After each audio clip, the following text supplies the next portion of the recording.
Des centaines de kilos de cocaïne qui partent en fumée. Nous ne sommes pas en Colombie, mais en Afrique de l'Ouest, la nouvelle route de la drogue vers l'Europe. Le trafic explose, les saisies doublent d'une année sur l'autre. Portugais, Espagnols ou ici les Français multiplient les actions commando. En juin dernier, ce Zodiac de la Marine nationale monte à l'abordage d'un bateau chargé de 800 kilos de cocaïne. Situation alarmante pour l'ONU, dans sa ligne de mire, le Sénégal et la Guinée-Bissau. La Guinée-Bissau est une plaque tournante en Afrique de l'Ouest.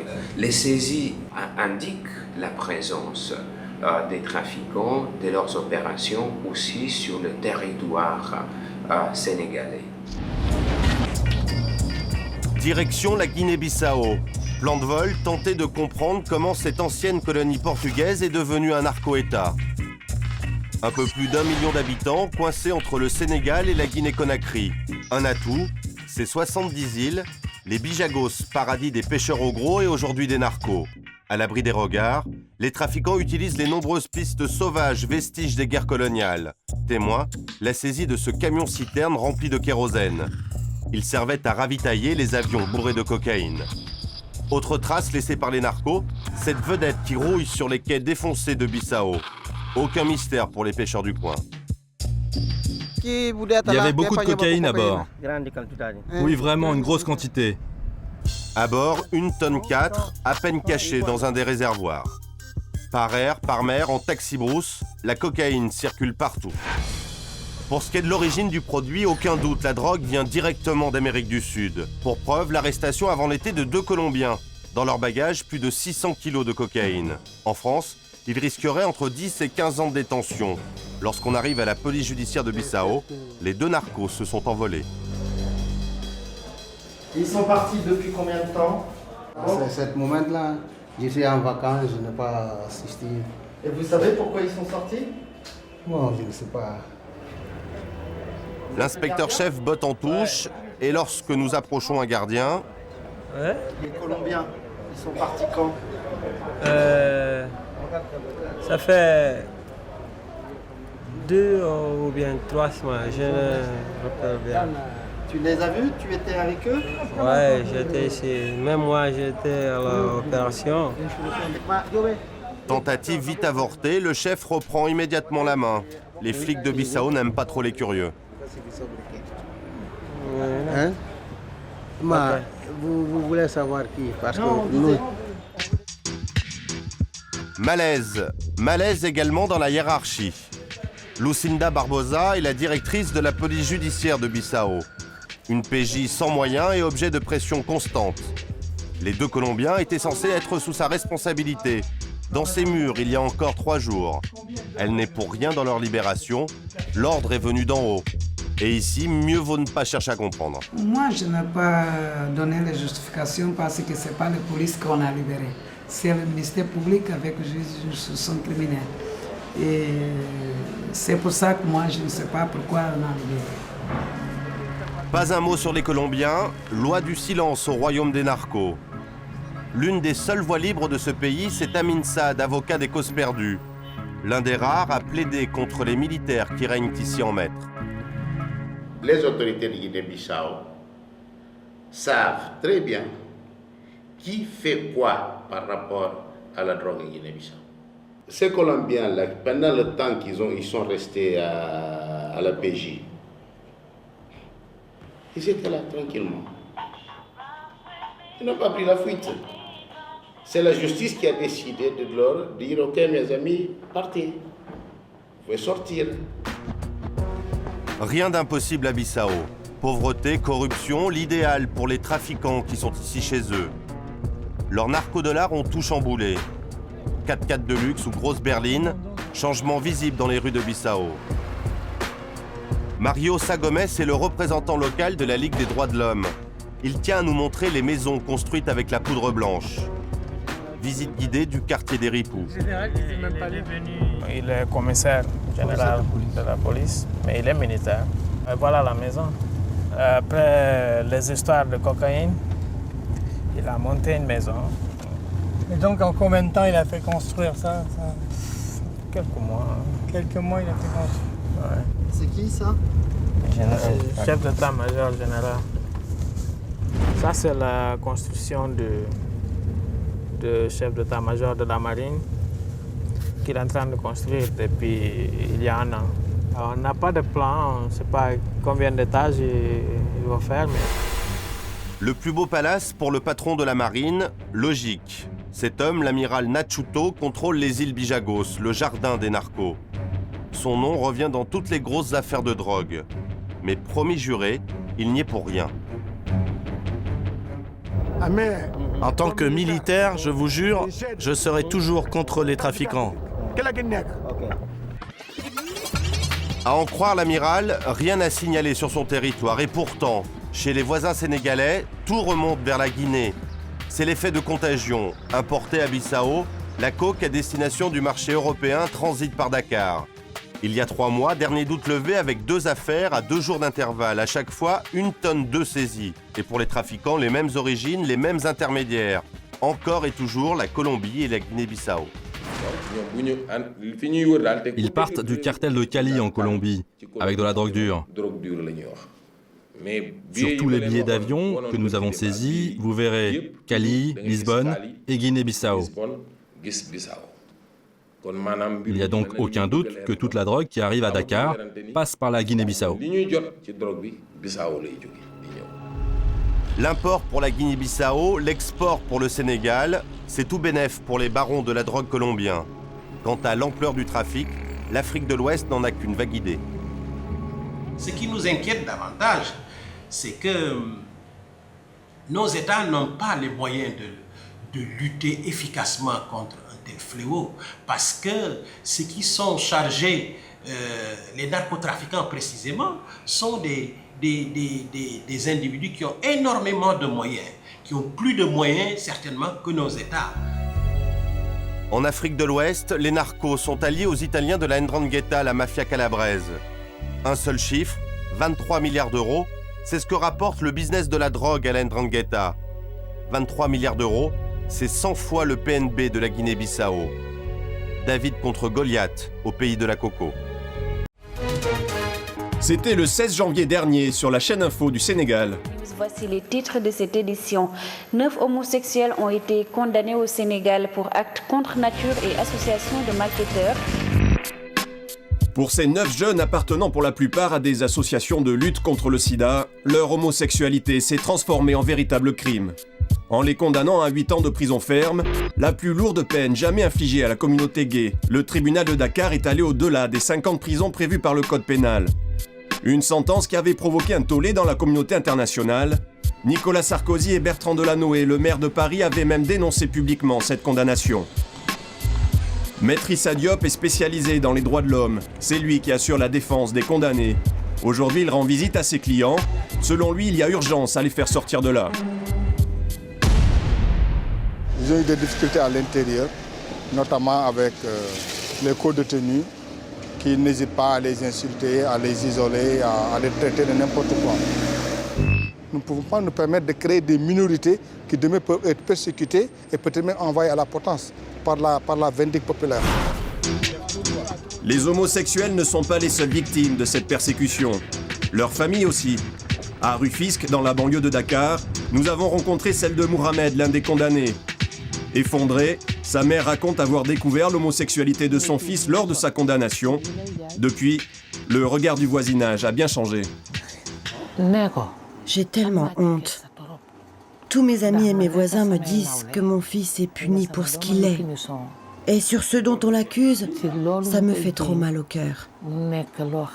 S'il sort de prison, que le bon Dieu l'aide à laver son cœur et son esprit, jusqu'à ce qu'il soit propre et qu'il devienne hétéro comme ses frères. Je prie pour ça.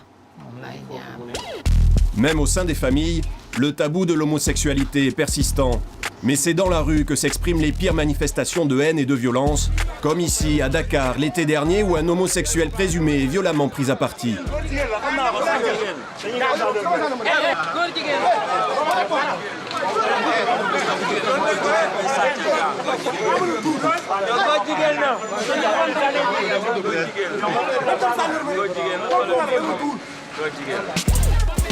Dans ce climat de terreur, pas facile de témoigner face à une caméra.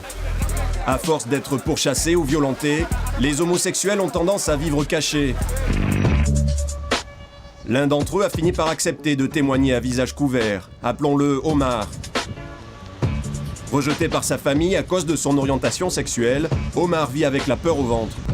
Bon, c'est dangereux parce que je suis tout le temps entouré des personnes qui me détestent. En fait, je ne sais pas s'ils me détestent ou bien qu'ils détestent vraiment mon orientation sexuelle. Quand je marche dans la rue, je fais très attention. Je ziote partout pour regarder s'il n'y a pas des gens autour de moi qui me connaissent ou des trucs comme ça, quoi. Pour se rencontrer, il faut donc des lieux discrets et des numéros de portable échangés sur Internet. C'est pour cette raison qu'Omar change régulièrement la puce de son téléphone pour échapper à la surveillance de la police. Une précaution supplémentaire depuis son passage par la case prison l'été dernier. 3 mois enfermé dans une cellule de 200 détenus, un calvaire qui commençait dès les premiers gestes du matin.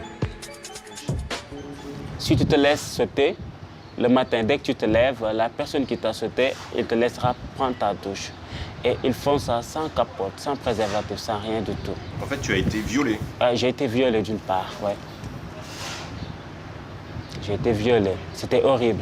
C'était la première fois que j'avais vécu une telle chose dans ma vie et je n'oublierai jamais. Ils disent que l'homosexualité si la personne est un homosexuel, on est obligé de le tuer. Si la vie d'un homosexuel n'est pas de tout repos, sa mort non plus. Sérigné Mbaye est décédé le 23 juillet dernier d'une méningite, le début de l'incroyable odyssée de son cadavre à travers tout le pays. Parti de Dakar, le corps de cet ancien danseur professionnel a été interdit de cimetière à 2 reprises dans sa région d'origine. Ses proches ont dû se résigner à l'enterrer de nuit à la sauvette, au cœur de la brousse. On savait par la radio que le corps d'un homosexuel avait été rejeté des cimetières du coin. Quand on est arrivé ici, on a bien vu que quelqu'un était enterré. Mais vous savez, on n'a touché à rien. On est d'abord allé voir le marabout qui nous a dit de prévenir la police. La police a demandé aux pompiers de venir déterrer le corps et une fois déterré, ils l'ont emmené à la morgue de l'hôpital. Depuis, le corps de Sérigné a disparu de l'hôpital, comme celui d'un pestiféré.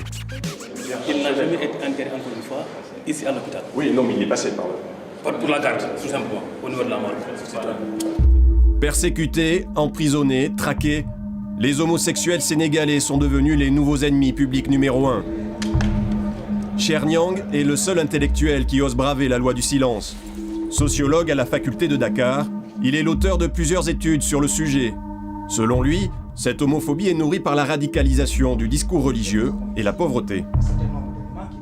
Vous avez ce discours musulman très fort dans la société sénégalaise. Et dans ce discours-là, vous avez de la place pour l'élimination des homosexuels ou bien pour la purification de la société pour des raisons morales. Dans toutes les sociétés où vous avez des crises aiguës, il y a un transfert d'agressivité. On cherche à taper un bouc en émissaire et on cherche à taper sur le plus faible. Et comme par hasard, ce plus faible ici se trouve être les homosexuels. Les médias locaux n'hésitent pas à participer au lynchage collectif. En février 2008, un magazine People a publié les photos privées d'un mariage gay. Son directeur voulait dénoncer ce qu'il appelle les dérives de la morale. Quand j'ai vu maintenant que l'homosexualité a pris des proportions inquiétantes, il était de mon devoir, en tant que je me sens comme une sentinelle des valeurs morales. Alors donc je me dis, il faut agir. En fait, ça ressemble quand même à une dénonciation. Non, je précise, non à une dénonciation, mais à une clarification. Une clarification qui conduira 11 des invités homosexuels directement en prison. Mais leur libération, quelques jours plus tard, provoque une levée de boucliers des imams et une manifestation anti-gay dans Dakar. Il faudra l'intervention de la police pour calmer une foule de plus en plus virulente. L'organisateur de la manifestation, c'est lui, l'imam Massamba Diop. Dans ce pays à 95% musulmans, les imams sont très respectés et écoutés, y compris par la classe politique. Il est hors de question que l'homosexuel soit légalisé. Nous sommes un pays souverain, nous sommes un pays indépendant. Il faudrait quand même qu'on nous permette de vivre notre religion, notre culture. Nous ne connaissons pas l'homosexualité. Depuis l'affaire de la publication des photos, l'imam Diop condamne régulièrement l'homosexualité. Direction la mosquée des Gazelles à Pikine, la banlieue populaire de la capitale, sa tribune préférée pour dénoncer les impurs. Avant le prêche, des haut-parleurs chauffent les fidèles.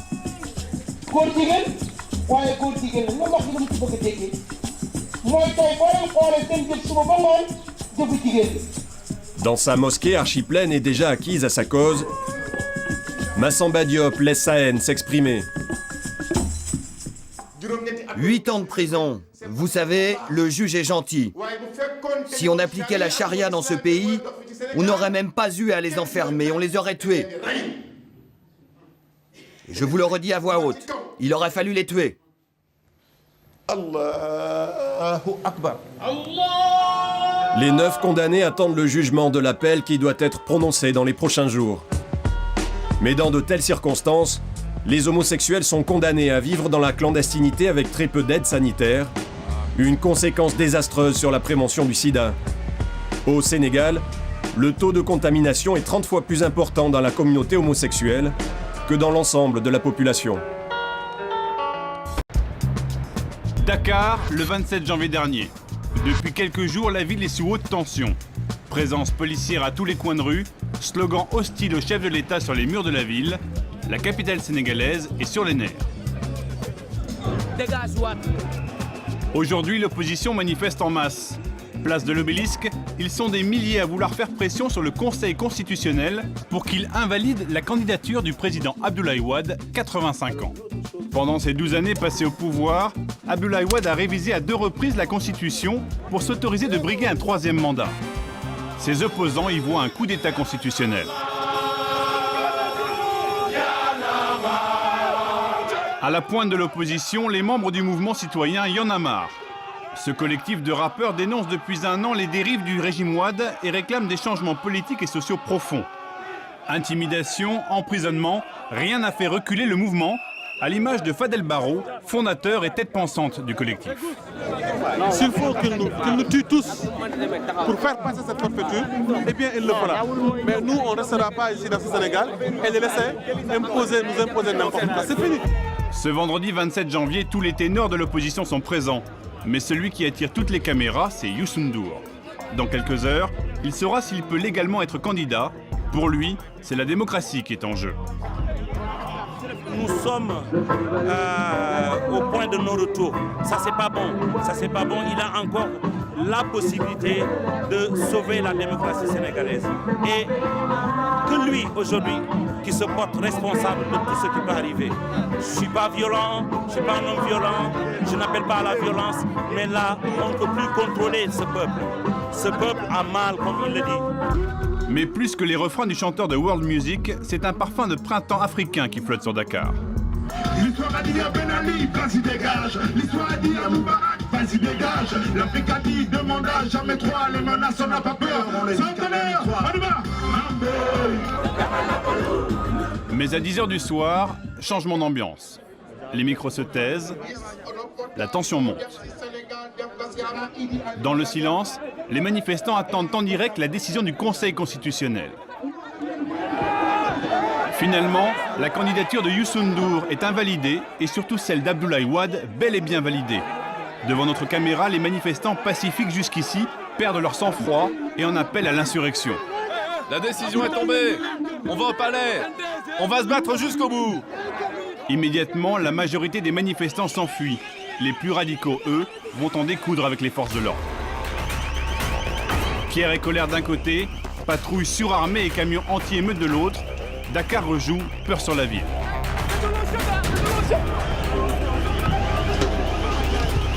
Movie Converter, Language de votre vidéo est fini. L'un d'entre eux le paiera de sa vie.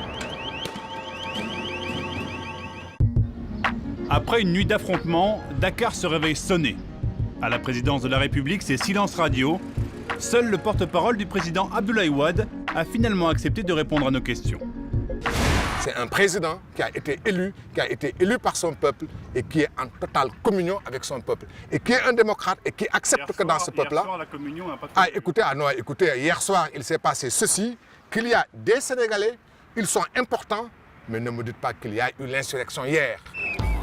Depuis, pourtant, les manifestations violentes se sont enchaînées, bilan 4 morts et de nombreux blessés. À son arrivée au pouvoir en 2000, Abdoulaye Wade avait bénéficié d'un vrai soutien populaire, ayant promis un développement économique rapide dans la transparence. Depuis, le système Wade s'est corrompu et la pauvreté n'a cessé de gagner du terrain. Fadel Barro, le leader du mouvement Y en a marre, tient à nous montrer cette réalité à la base de la colère anti-Wade. Direction Nietimbar, dans la banlieue de Dakar. Ici, les habitants ont l'impression d'être abandonnés par les autorités. Le président Wade n'a jamais fait attention à nous les jeunes. On n'en peut plus. On voudrait aider nos maires, mais on est là, démunis. S'il ne peut pas nous aider, qu'il parte. Problème d'emploi, mais aussi conditions de vie déplorables. Le gouvernement avait promis la mise en place de ces canalisations pour éviter les inondations. C'était il y a 5 ans. Aujourd'hui, les habitants du quartier ont toujours les pieds dans l'eau, même à la maison. Il y a des gens qui habitent toujours ici. Viens.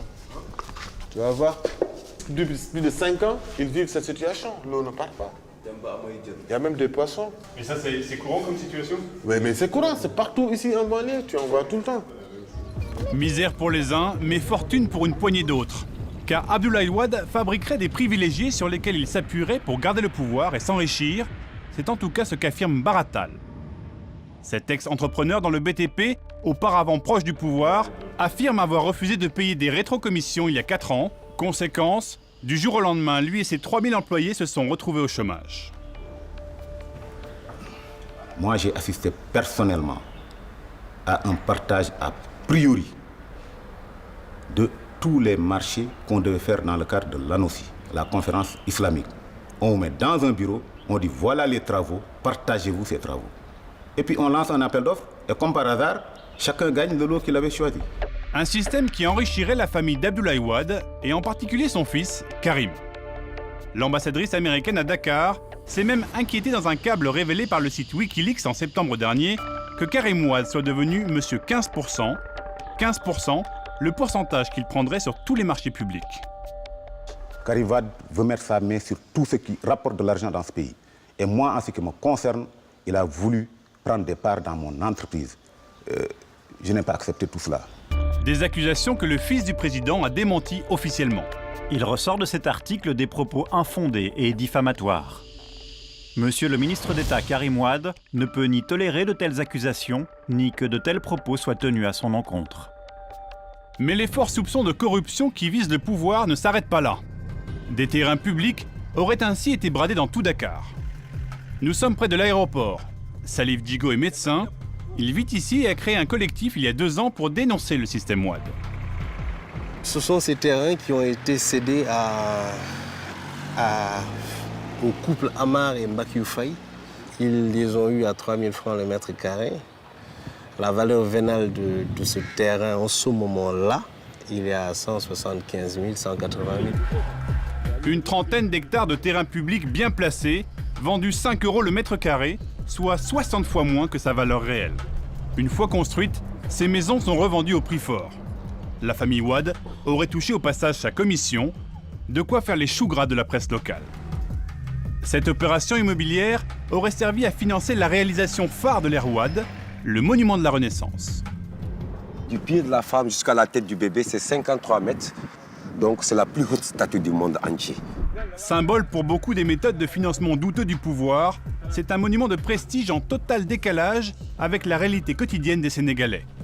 D'un coût de 150 millions d'euros, il aurait permis au président et à ses proches de s'enrichir.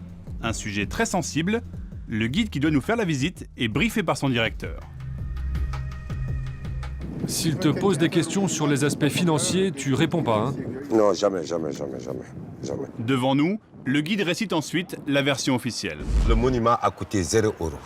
Le Sénégal a donné des terrains aux Coréens qui vont l'exploiter et en échange, ils nous ont construit le monument. Mais il n'y a pas d'argent. Car la statue censée attirer les touristes et leur argent a été construite par des Nord-Coréens. En notre présence, le guide vante les vertus du monument. Ce musée à la gloire de l'Afrique est bâti dans des matériaux dernier cri que le régime de Pyongyang a même garanti pendant plusieurs siècles.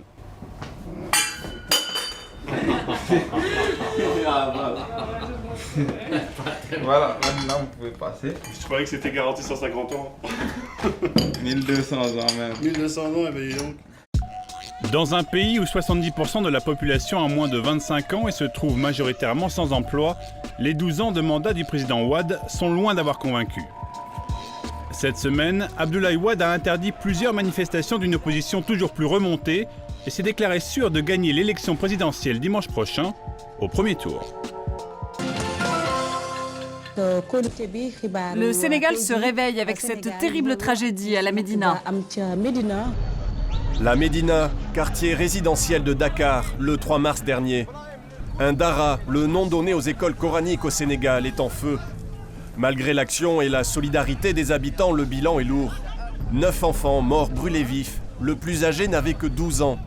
Un drame qui vient rappeler le sort terrible des élèves de ces écoles coraniques, les talibés. Un mois plus tard, nous sommes revenus sur les lieux. Tierno est un voisin. Pour lui, la promiscuité et l'insalubrité du dara sont à l'origine de la tragédie. Les enfants dormaient ici. La pièce allait de là à là. C'était leur dortoir, mais aussi leur salle de cours. Les conditions étaient vraiment déplorables. Ils étaient tellement nombreux, c'est même difficile de donner un chiffre exact. Je dirais une centaine. Des enfants entassés comme du bétail dans une pièce d'à peine 30 mètres carrés. Pour la plupart abandonnés par leurs parents, les enfants des daras sont à la merci de leurs maîtres coraniques, qui ont senti là un bon filon. Les enfants sont exploités, forcés à mendier dans la rue et de reverser leur butin à leurs maîtres.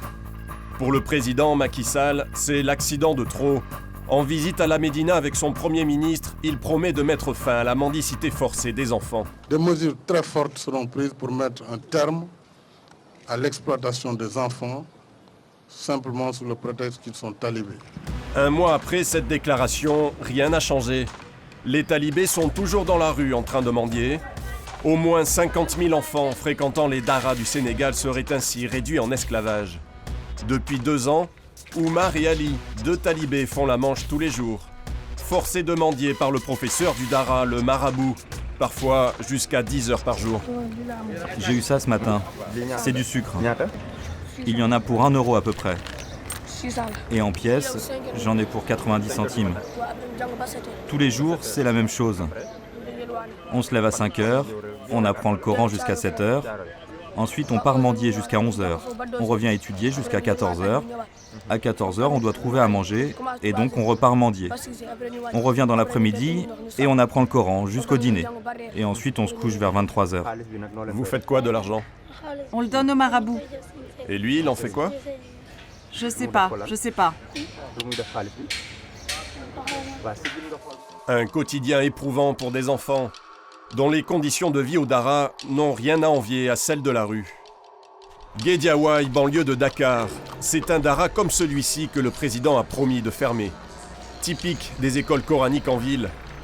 Des constructions inachevées, souvent laissées à l'abandon. À l'intérieur, des enfants s'entassent par dizaines. Ici, entre 120 et 150, le marabout ne sait plus très bien. L'apprentissage est à la dure. Ses assistants, des adolescents triques à la main, n'hésitent pas à brutaliser les plus jeunes. Non, on ne les frappe pas, on leur fait seulement peur. T'es obligé de leur faire peur pour qu'ils apprennent. Quand ils ne sont pas dans la rue en train de mendier, les talibés récitent donc inlassablement les sourates du Coran, entre 7 et 10 heures par jour à apprendre le livre sacré par cœur. Visiblement, ces enfants-là sont exténués. Ils n'ont nulle part où aller se reposer. La salle de cours est aussi leur dortoir. Le bâtiment est miteux, infesté par les rats. Seuls les assistants parviennent à s'aménager un semblant de chambre. C'est là que je dors. On est 2. Parfois, il y a des enfants qui viennent dormir dans la pièce à côté. Là, ici. Des nuits passées à même le sol, absence de sanitaire et odeurs pestilentielles, maltraitance, exploitation, les griefs sont nombreux.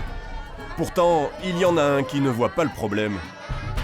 Voici le tenancier, le marabout de ce dara. De toute évidence, les besoins élémentaires de ces enfants ne sont pas assurés, mais il réfute toute idée de négligence. Là, ce ne sont pas des conditions difficiles. Il n'y a rien de pénible dans ce dara. Tout ça, c'est de l'éducation. Ça leur apprend l'humilité. Ça leur apprend à faire face aux difficultés et à ne pas se montrer orgueilleux. Le Coran, stocké dans de vulgaires poubelles, laisse la place au doute sur la sincérité et les convictions du marabout. Seule certitude, les enfants sont réduits en esclavage au nom de l'islam. Parfois, les enfants craquent et s'enfuient. Ils ne rentrent pas chez eux ou leur famille les renverrait au Dara, ils n'ont nulle part où aller. Des associations comme celle-ci recueillent les petits fugitifs. Au SAMU social, on pensait avoir tout vu, jusqu'au jour où 2 talibés de 6 ans sont arrivés, les chevilles encore entravées. Ils mettent là cette partie sur la cheville droite et l'autre sur la cheville gauche. Et là, on met un cadenas. C'est des conditions d'esclavage. Ici, la plupart des enfants découvrent pour la première fois la liberté et les joies du jeu. Enfin, pas tous. Sur la petite trentaine de pensionnaires, certains arrivent très diminués, blessés ou atteints par la gale. Abou est resté 1 mois dans la rue avant de trouver refuge ici. Il ne sait pas l'âge qu'il a. Ses parents l'ont placé dans un dara à ses 3 ans. Il ne les a jamais revus. Ça va aujourd'hui ? Comme chaque enfant du centre, Abou s'entretient régulièrement avec un psychologue. Pas facile de libérer la parole. Abou s'est échappé plusieurs fois. En plus de mendier et d'étudier, son marabout le faisait travailler au champ. Ce qui était le plus difficile, ce n'était pas de cultiver les champs. Le plus dur, c'est qu'on nous frappait beaucoup. On nous imposait de ramener chaque jour une certaine somme. Et quand certains d'entre nous n'avaient pas ramené le quota fixé, on allait voler chez des commerçants.